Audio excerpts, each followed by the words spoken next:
I'll give you kind of, okay, that's cool. Got it.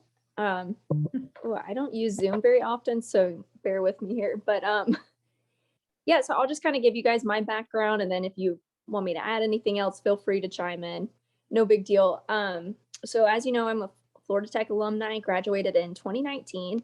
Um, my focus has always been meteorology, but I actually got a degree in media studies prior to going to Florida Tech. So it kind of gives me that background, media, and then meteorology because my focus ultimately was broadcast meteorology. So got that degree. Then right out of college, I went to Syracuse and was there the last 2 years at their local station there, talking lots of snow. So for those who don't know, I'm from Georgia. So Syracuse, quite the change for me, but I really wanted to I wanted to kind of test my knowledge, test kind of my boundaries with what I wanted to do with weather. And Syracuse was a perfect place to do so. Talking lots of snow, still got a little bit of severe weather over the summertime. And you got to still talk about the tropics, not quite as much as I like because I love talking tropics and love hurricane season as long as it's not too crazy and destructive. But that's kind of my main focus as far as what I really like to forecast for. But you got to talk a little bit about it. Being in New York, you get a lot of people that like to travel to Florida and to the south to go to the beaches. So we still got to talk a little bit of tropical weather. We got the snow, we got the severe weather. So it's up there the last 2 years. And then just recently, the last month, accepted a job in Greenville, South Carolina. So now I'm here and getting to talk a little bit more tropical weather, which is right up my alley, as well as still getting the severe weather and the occasional snow that we'll see in the mountains not too far away. So that's kind of where I'm at right now. As far as, I guess, my ultimate goals and whatnot, my goal was to get a little bit closer to home. Now I'm about 2 hours from home, so this is a wonderful place for me, and it allows me to still be be in the studio, do a lot of graphics. We edit graphics, we change them. It's kind of like a PowerPoint, a really really nice PowerPoint that we get to use on TV. So I get to do a lot of stuff with that. And something else that's a little bit different than what I've been doing is I'm doing a lot of weather reporting. So it's not necessarily hardcore reporting like talking murders or anything. I get to focus on a different element of the weather, something that can kind of add to the shows that we're doing. So I will say it's been a bit of a challenge because each day you have to kind of come up with a new element, but it's also been something really exciting to kind of challenge myself a little bit more into how can we make the show better. So we've got our main chief meteorologist. He's doing a lot of the here's what's happening today, tomorrow, the next couple of days. And then I'm trying to add that extra element, whether I'm out at, a local park or whatnot. Yesterday, I talked to the Red Cross about preparations for Elsa, stuff like that. So just kind of getting a little bit of a different element of things. And that's kind of been I guess, my journey the last couple of weeks, kind of getting into that groove of things. But as far as our newscast, everything like that, it's set up pretty similar to any other station. You've got your morning newscast, you've got your evening newscast. Some have different amount of shows and that sort of thing, but most of the time it's set up pretty much the same. So for me being involved in the broadcast aspect of it, I really wanted to be able to get on air, communicate with the public, but also a fun element is since I'm doing a lot of this live reporting, I can go out into the field and get to know the community a little bit more in a different aspect of things. So that's kind of my background. That's where I'm at right now. Um, is there any other element you guys want me to kind of go into more detail about or whatnot? I'm just curious, which classes at FIT best prepared you for your job? 'Cause I'm just curious which ones would actually be good, like better classes that can help you in the future, I should say.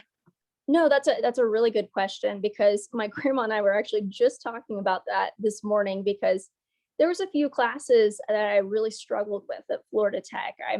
not super strong in math. And so I had to really work on that aspect of things. But one thing that I think was a really good course for me that pertained to what I was doing, of course, all the courses, I would say this no matter what, all the courses give you that background knowledge. And the more that you know, the better you can communicate your message on air. So all extremely helpful. But I will say the I forgot what it's the synoptic meteorology classes.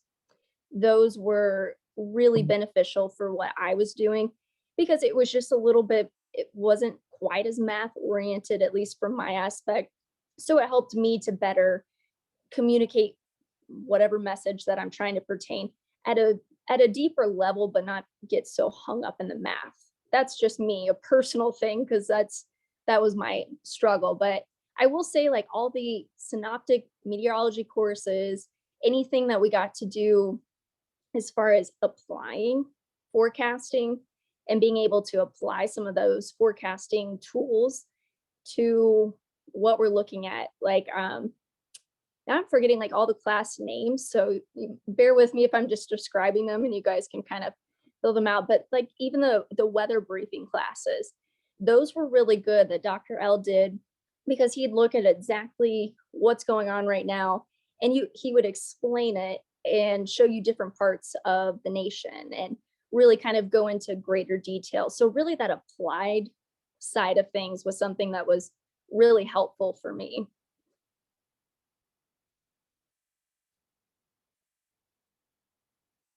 Hi, Joe. He came late.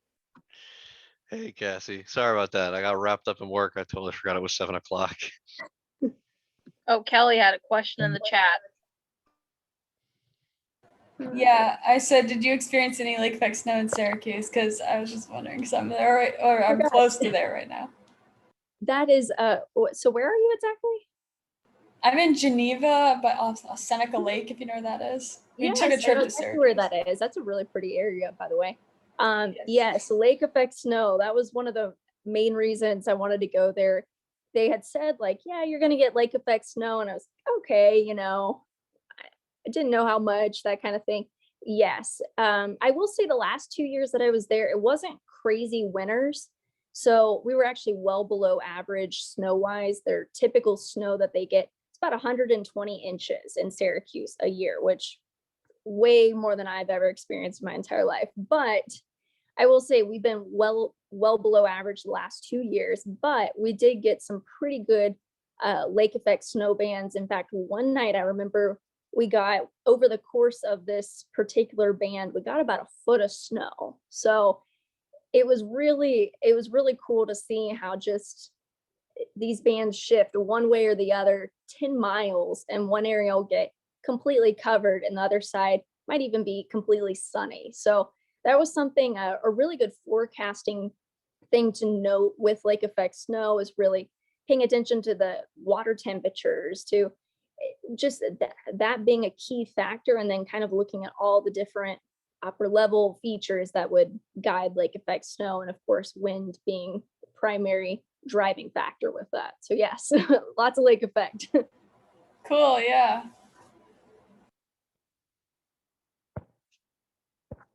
Right. Sorry, my phone's kind of falling here.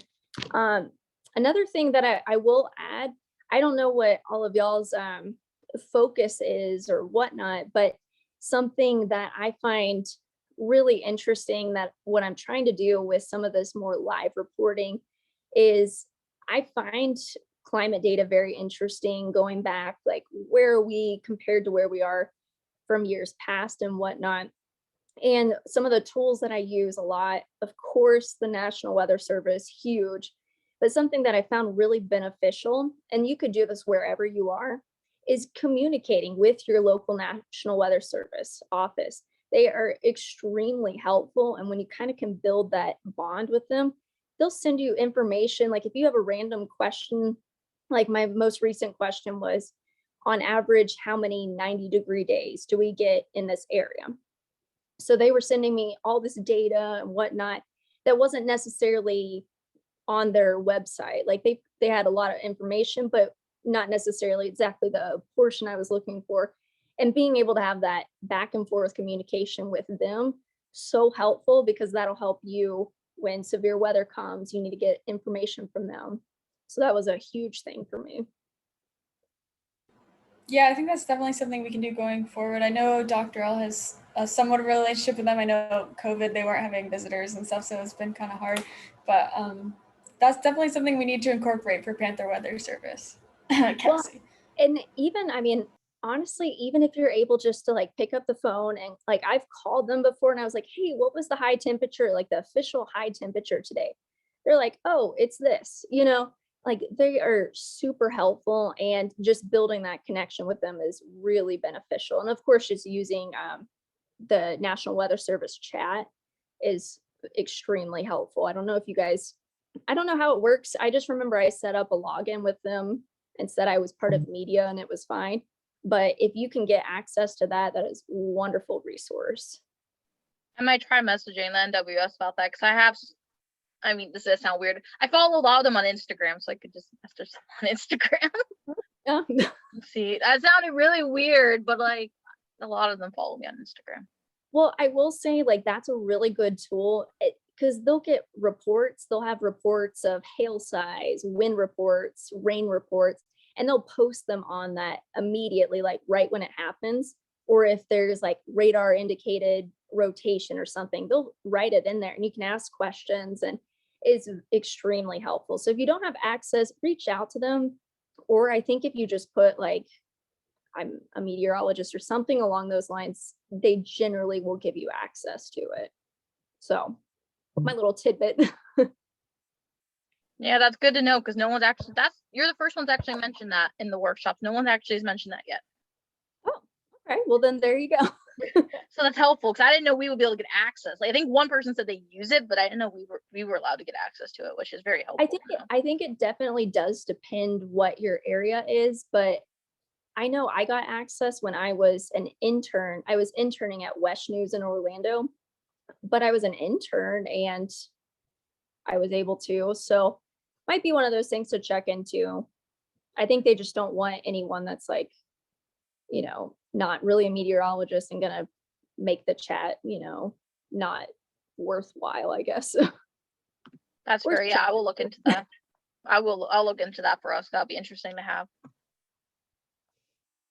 Now, I don't know if you guys have any other questions, but some of the tools I use as far as forecasting, that was something that, although you start getting used to some of those tools at school, you don't really get a full handle on it until you have to go and make your forecast yourself. And then you're like, oh crap, like what sorts of tools do I use? What do I like? I know Dr. L talked about this site, need to go to these.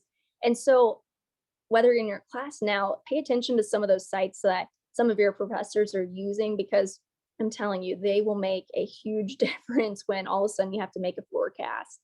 And that was something that I didn't pay as much of attention to the exact sites. And so kind of had to go back and refresh my memory. But something I use now, I will say it is something you have to pay for, but it is well worth the investment, is I use WeatherBell for forecasting.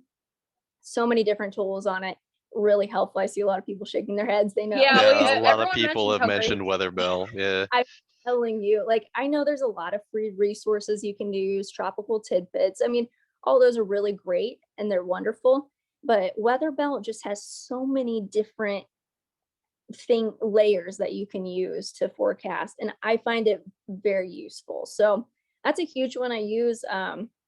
Obviously National Weather Service tools, MOS data, that kind of stuff. Looking at satellite, all the different types of satellite images, whatever, just depending on what's kind of going on. Trying to think, what else do I use? I generally, when I open up my computer, I have probably 20 tabs of all my different sites I use. Something I like to do when I first walk in the door, I generally work weekend mornings. So I want to, and I'm coming off my weekend, which is a Thursday and Friday. So I'm generally kind of been a little out of the loop of things. So I look back at, okay, what was yesterday's high temperature, sunset, sunrise, just to kind of get an idea of things. So looking at climate data to kind of, okay, so here's where we are. what are we looking at the next couple of days, that sort of thing.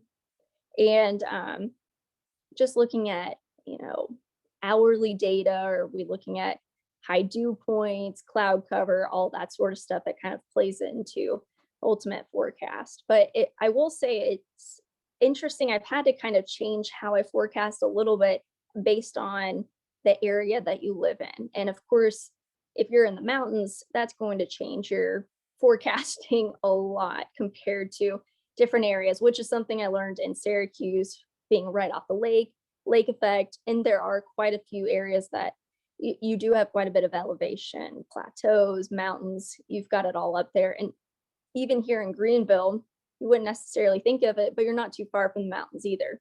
So a lot of that also plays into your forecast. And something we do is we actually have two separate forecasts, one for the upstate area, which is considered the Greenville area, and the mountains, which is Asheville, North Carolina. So two separate forecasts, which is actually really beneficial for the viewer, because obviously if you live in the mountains, you want to know what's going to be there, not the upstate, because it'll be varying within a few degrees. But with snow, that's one of those things, it's a big difference. So depending on where you are, that definitely plays into how you forecast.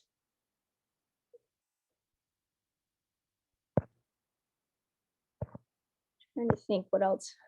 Am I missing anything? Do you guys have any other questions?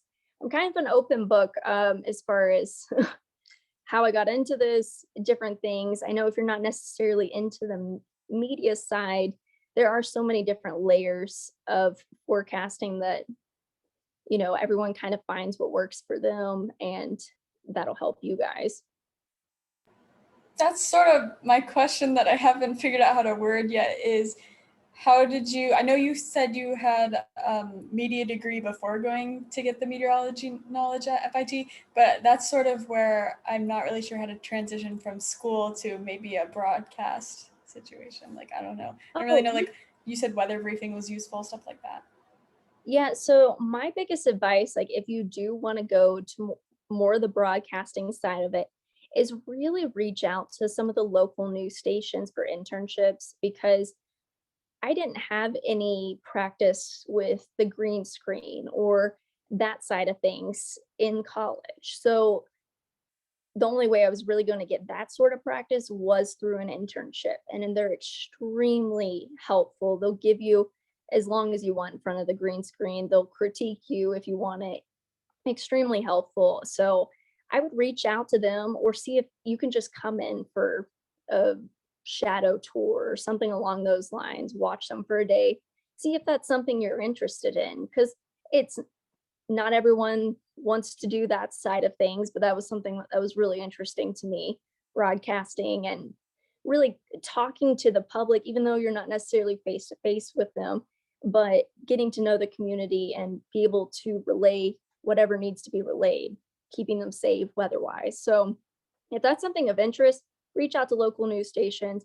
I'm telling you, internships, the way to go. I had two at Orlando, and then, one at Orlando and then one in Atlanta, and then another one with the Georgia Emergency Management Agency. And all of those really played into one another, learning about communication as well as green screen practice and their forecasting tools and stuff like that. So that's a really great resource. They want to help you. They want you to succeed. Great. Yeah, thanks. That's sort of maybe building off that question is, do you have any advice or tips for getting good at, clearly I need help with getting my words right or something like that, getting in front of the green screen for the first time, like looking to do our student projects this fall more so, or technical things behind the scenes, anything forecasting, but yeah.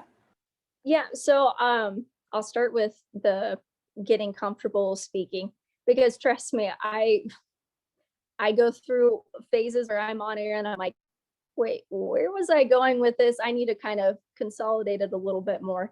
But it's something I will say that I started doing, of course, with your internships, practicing is the best way you can do it. But even when you're at home, stand in front of the mirror, watch yourself, pretend like you've got the green screen by you, practice practice like, hey, this is what I'm looking at. Anna, Anna Hamlin. Hamlin. Yes. Why couldn't I think of her last name? She was really resourceful in how she did. I know her last semester at Florida Tech, she had to come up with a reel, or one of her last semesters, she had to come up with a reel so she could get her first on-air job. And she was super creative in setting up like the display on her TV and pulling up some graphics and just kind of practicing that way. That was a wonderful way to do that. So I would recommend that to you. I wish I would have thought about that. That's like extremely smart. Just get in front of the TV and practice. Also just continually watching, weather stations, how each station does things differently. Watch their Facebook lives and how they have their certain techniques with how they explain things. Especially with their Facebook lives, I feel like you get to know their personality a little bit better too. And you can add those little tidbits of whatever aspect you like of whoever you're watching. And you can add that into how you want to deliver. Do you want to be, what's your gig when you're on air? My thing is I'm trying to always look at the bright side, but you got to give them the weather first, So, hey, the next 24 hours, they're going to be kind of wet. It's not going to be the best conditions, but the weekend looking a little bit better. That's kind of my thing, but everyone's got their own little gig. So I practice, do what Anna did. That was fantastic. And just kind of get used to how you like to deliver the message and the main aspects that you think are important for the public to know. Because I know as a meteorologist, we get so excited about the science behind things and how things are developing. And I know I get with that with hurricanes and everything. I'm like, I need to tone it down a little bit. We need to talk like you're talking to mom and dad, grandma, that sort of thing. And kind of keep that in mind when you are practicing your broadcast, features that you want to do. That was kind of a long way of answering that, but hopefully that helped. Yeah. I have a couple questions came to mind while you were talking, but if anyone else has a question, please go first or I'll keep going forever. That's fine. I feel like I'm usually the one who likes to talk. I'm just here to absorb more information.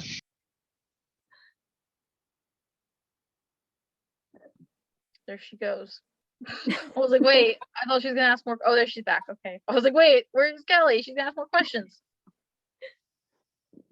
Oh, whoops, I was muted. I was saying, sorry, it got really dark outside and I felt like I was starting to look like a shadow, so I needed to turn my light on. But okay, one of my questions was, do you make your own graphics? Yes or no? And if so, what is that like? Do you follow a certain template every time? Do you follow things for like different occasions, Yeah, that's a really good question. So yeah, I kind of just totally grazed over that earlier, but it actually is a really fun process, but each station's a little bit different on how they like to do things. So that's one thing you kind of have to gear things towards, but think of it like a PowerPoint. I call it a glorified PowerPoint. It is super easy to basically get your slideshow together, lack of a better word. And generally speaking, I'll say we most of the time have templates that are kind of already built, especially if you're, the station's been around for a while. They've had certain softwares for a while. So they've got the generic built graphics that they like to use. And sometimes you'll think of something and you're like, oh, I think I want to do a graphic that looks like this. We don't have that graphic. So you can essentially build that from scratch. I mean, you can get really creative. One time I spent like an entire day just creating a bunch of fun graphics, and it can be really fun actually. But you can build them from scratch. You can animate them however you'd like. So it's pretty much free reign based on how your station wants to do it. But yeah, you pretty much make all of your graphics. You can update them. Some of our graphics are automatically updated based off of certain observations and that kind of stuff, which is actually extremely helpful. But yeah, it's kind of a fun little PowerPoint presentation that you get to put together. Well, out of curiosity on that note, I assume you're not literally using PowerPoint. Is that the kind of situation where a lot of weather stations have their own software that you're working with? That's a great question, because I will say most people use a software called Max. So Max is basically PowerPoint, but that's what most stations use. Now, if you're lucky, you get to use a software called Baron. And if you haven't, or if you're not super familiar, look it up. It is a really cool resource to use. It's hard to even explain because the way the graphic turns out looks very clean. A lot of their stuff is very similar to how it would be in Max. I haven't gotten to play around with it too much. Now, how do you spell that? Is that Baron, a B-A, is it a B-A-R-O-N or a B-A-R-R-E-N? I believe it's O-N. And I'm not sure actually what would come up if you look it up online, but I might be able to find some graphics from certain stations that use them because they're really cool. But those are generally the two that you use, but most stations have Max. That's kind of the main one. And that's what I've been using. And it's super easy to use. And it's very, I would say user friendly for the most part. So if someone says like, hey, are you familiar with Max? That's what it is. It's kind of this PowerPoint. And even if you're not, it's okay. It's easy to use. So Well, this is inconvenient. There seems to be a computational system under the same name. oh, well, that's Yeah, I'm wonderful. not sure if that's connected. I just looked it up too. There's a lot but of I think mathematics it's- software. That's weird. Ah, here we go. Baron, Critical Weather Intelligence. They have their own website. Yeah, I Yeah. looked up Baron meteorologies and then it came up. Okay, so y'all got something.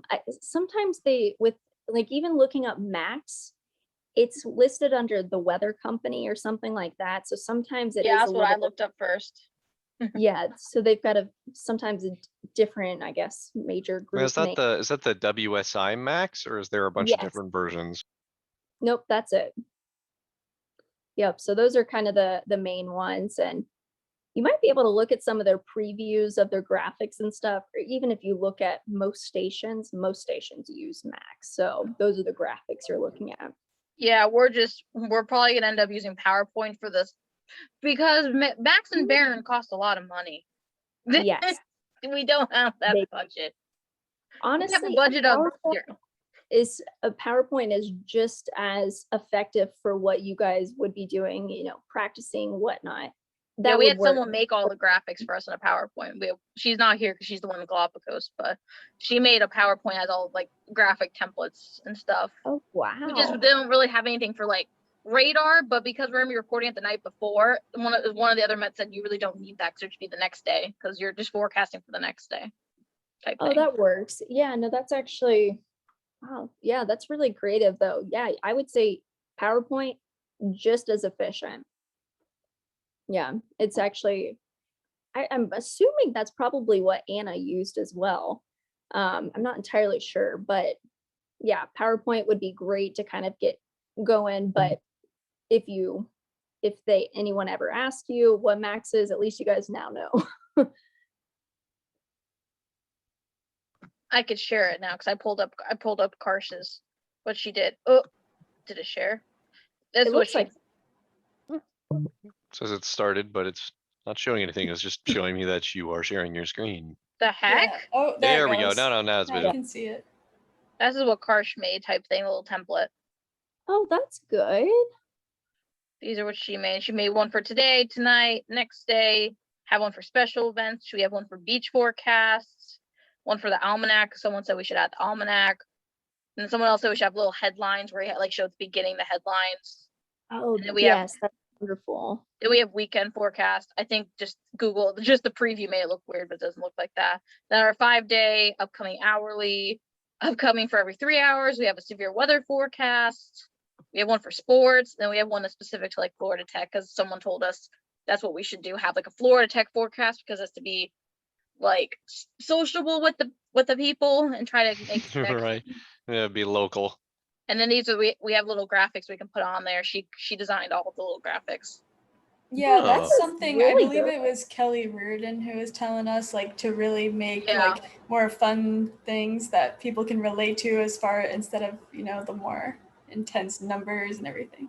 Yeah, it was people Kelly. really, they relate to those lifestyle graphics a lot. So yeah, those Yes, are, we that have. looks great though. she said, because she was gonna reinstall Adobe Illustrator for the one free trial. So she said she might try to make them look a little bit better too. But it was something to start, so if people wanted to practice, they have something where they can actually make a forecast practice it. I wanted to That is mention, I can help her with that too. Oh, you can? Okay, cool. Yeah, because I have Yay. Illustrator. Oh, you have Illustrator? Yeah, you can I work do. with I that. have it, but I'm not a pro at it. So I'm glad to hear we have some people who are. Can we stop that? I have kind of, this might be a dumb question, Cassie, but do you know if we still have those cameras by the observatory that like Jason was using for lightning research or something? I'm not sure. Honestly, Okay. I don't know. I could ask him. I could ask if he knows, but that would be a Dr. O question or Dr. Riose.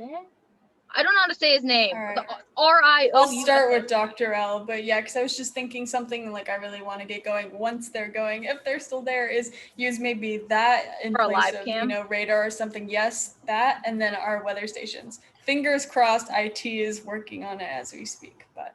Yeah, we had That's a a- spot for live cam just in case, because we thought that would be cool if we can actually get a hold of that. Yes, we should. Yeah, that's a really good resource using cams. We used them today in our thing showing the Jacksonville camera when there was a tornado warning going through, and you could show those live conditions from Elsa working on through. Cameras are a really good resource. My last station, we didn't have quite as much access to them, but that's one that at least here now we have a little bit more access. But cameras are good, and even if you're practicing, I don't know how it would work in the PowerPoint, but I would assume the same. You could even take a screenshot of the radar if you wanted to just practice, like, I just want to practice showing, hey, we've got a tornado warning. This is what it looks like. And then you could kind of practice that way too.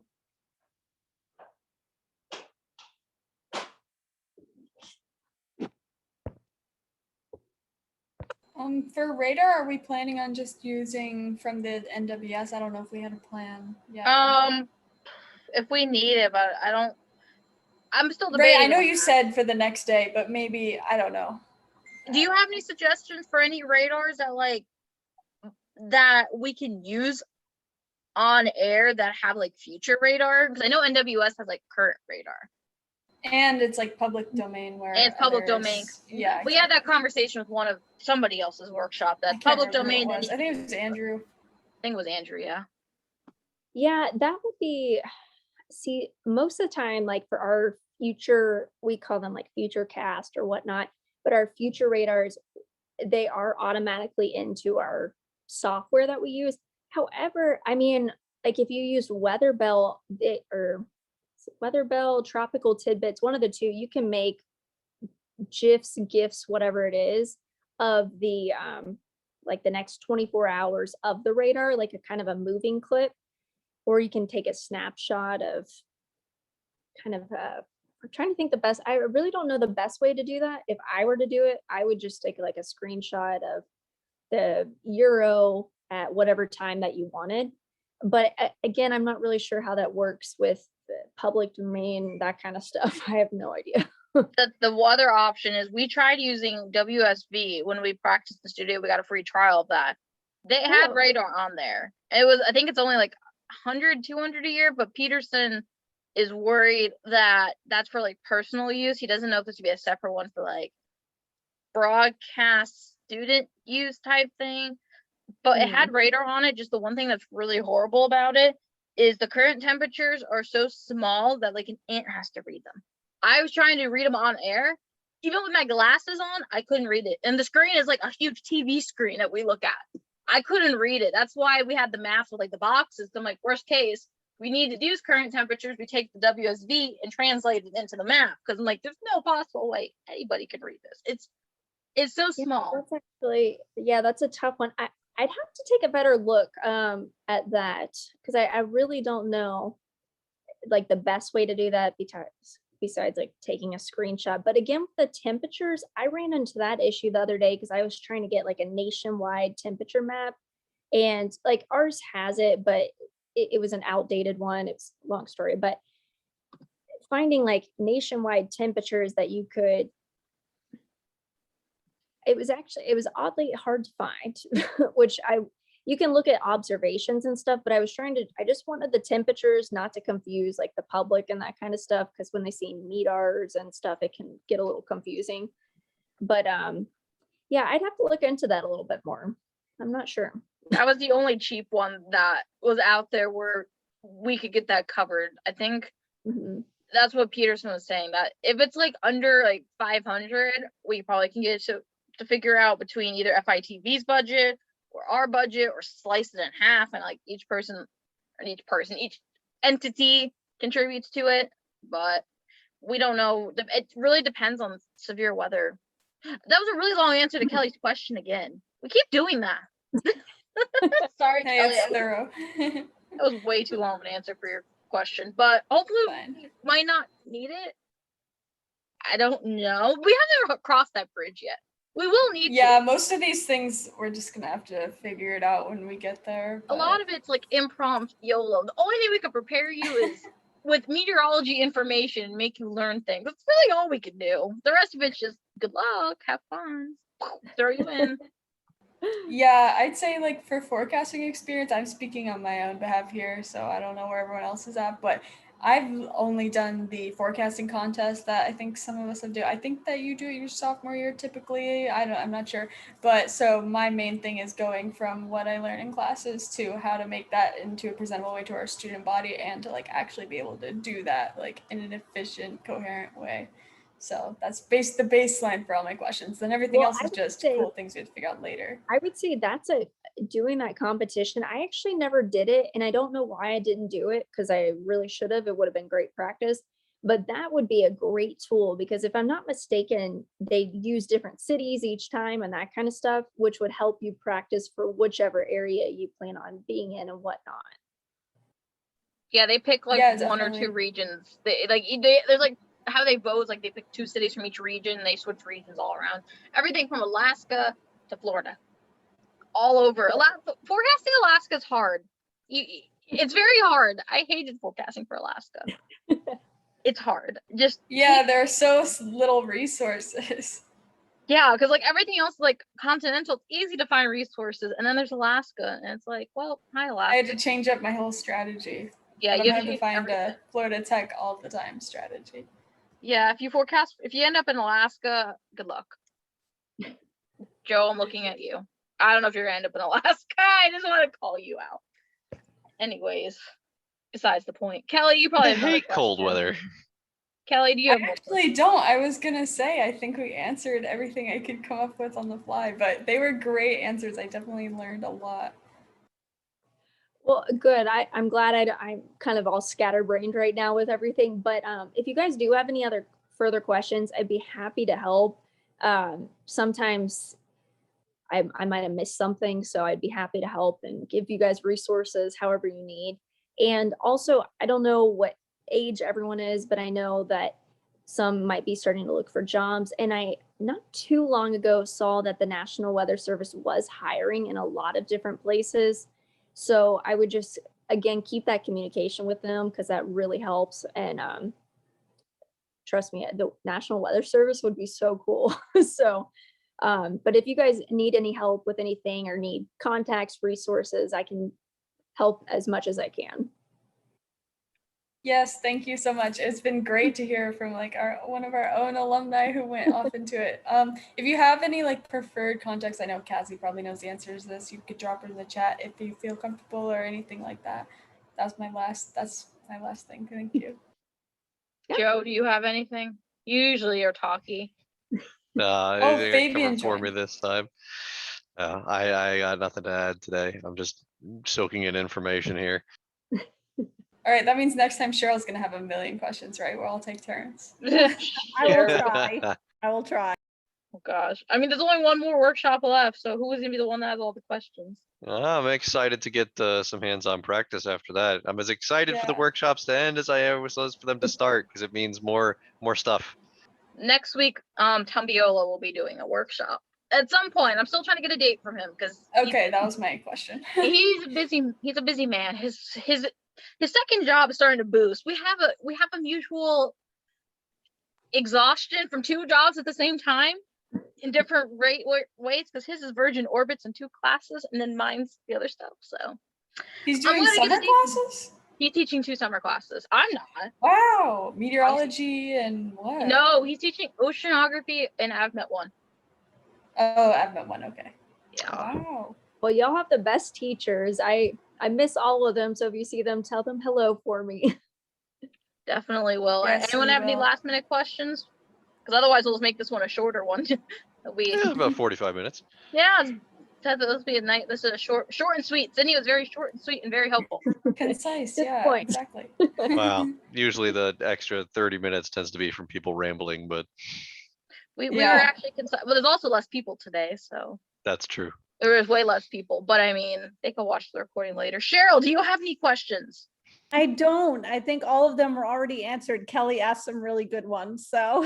Yeah, they must came to me telekinet.